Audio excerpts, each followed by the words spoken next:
Due to the dynamic nature of the vehicle steering system, the mechanically variable steering, or MVS equipment, is used for the calibration or the vehicle steering rack.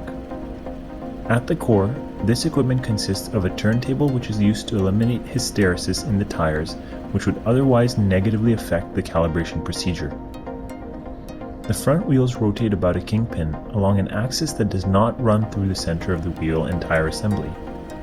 Stak developed a design that would be able to accommodate this requirement and crafted a turntable assembly capable of rotating and sliding freely both longitudinally and laterally.